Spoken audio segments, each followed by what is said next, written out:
Hello friends, welcome to our education channel.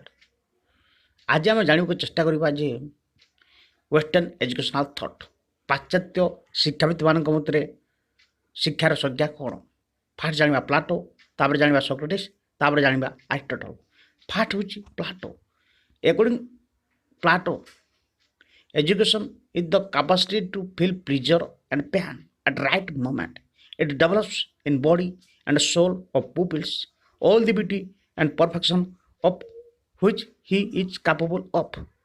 Plato ମତରେ ଶିକ୍ଷାର ଅର୍ଥ ହେଉଛି ଯେ ଶିକ୍ଷା କ'ଣ କରେ। ଶିକ୍ଷା ଏପରି ଏକ କାପାସିଟି ତିଆରି କରେ ବା ସାମର୍ଥ୍ୟ ତିଆରି କରେ କ'ଣ କରିବା ପାଇଁ, to feel pleasure and pain at right moment.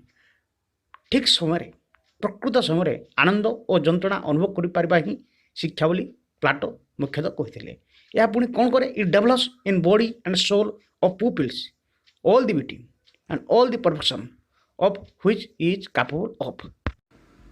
ପୁଣି ପ୍ଲାଟୋ କହୁଛନ୍ତି ଯେ ଏହା ବିକଶିତ କରେ କ'ଣ, in body and soul of ପିପଲ୍ସର ଆମ ମଣିଷ ସମାଜର, ଆମ ଛାତ୍ରମାନଙ୍କର ଦେହ ଓ ଆତ୍ମାରୁ ବିକଶିତ କରାଇଥାଏ।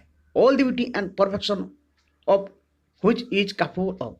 ସେ ଯାହା କରିବା ପାଇଁ ସାମର୍ଥ୍ୟ, ତାର ଯାହା ସୌନ୍ଦର୍ଯ୍ୟର ପରିପୂର୍ଣ୍ଣତା, ତାହାକୁ ହିଁ ପରିପୂର୍ଣ୍ଣ ଭାବରେ ବିକଶିତ କରାଇଥାଏ, ଏହା କହୁଥିଲେ ପ୍ଲାଟୋ। ତେଣୁ ପ୍ଲାଟୋ ମତରେ ଶିକ୍ଷାର ସଂଜ୍ଞା ଏହା ହେଉଛି। ପୁଣି ଜାଣିବା ସକ୍ରେଟିସ୍ ମତରେ ଶିକ୍ଷାର ସଂଜ୍ଞା କ'ଣ। Education is the bringing out of ideas of universal validity which is latent in the mind. ଶିକ୍ଷା କ'ଣ କରିଥାଏ, is bringing out of ideas and universal validity. Universal validity ଅର୍ଥ ହେଉଛି ଯେ ସାର୍ବଜନୀନ ସତ୍ୟତା, ଯାହା ପ୍ରକୃତିର ସତ କଥା, ସେଇ ଆଇଡ଼ିଆଟି, ସେଇ ଆଦର୍ଶଟି ଆଣିବା ପାଇଁ ଶିକ୍ଷା ସାହାଯ୍ୟ କରିଥାଏ। ଏବଂ which is latent in the mind, ଯାହା ମନ ଭିତରେ ପୁରାପୁରି ଅନ୍ତର୍ନିହିତ ଅବସ୍ଥାରେ ଅଛି। ସେଇ ଅନ୍ତର୍ନିହିତ ଅବସ୍ଥାରେ କ'ଣ ଅଛି, ସାର୍ବଜନୀନ ସତ୍ୟତା। ଏହି ସାର୍ବଜନୀନ ସତ୍ୟତା ଆଦର୍ଶକୁ ମହିମାରେ ମଣ୍ଡିତ କରିବା ପାଇଁ ଏଜୁକେସନ୍ ହିଁ ସାହାଯ୍ୟ କରିଥାଏ ବୋଲି ସକ୍ରେଟିସ୍ କହିଥିଲେ। ତାପରେ ଜାଣିବା ଆରିଷ୍ଟଟଲଙ୍କ ମଧ୍ୟରେ ଶିକ୍ଷାର ସଂଜ୍ଞା କ'ଣ। According to Aristotle, education means creation A sound mind in the sound body. ଶିକ୍ଷା ହେଉଛି ସୁସ୍ଥ ଶରୀରରେ ସୁସ୍ଥ ମନ ସୃଷ୍ଟି କରିବା ହିଁ ଶିକ୍ଷା ବୋଲି ଆରିଷ୍ଟଟଲ କହିଥିଲେ।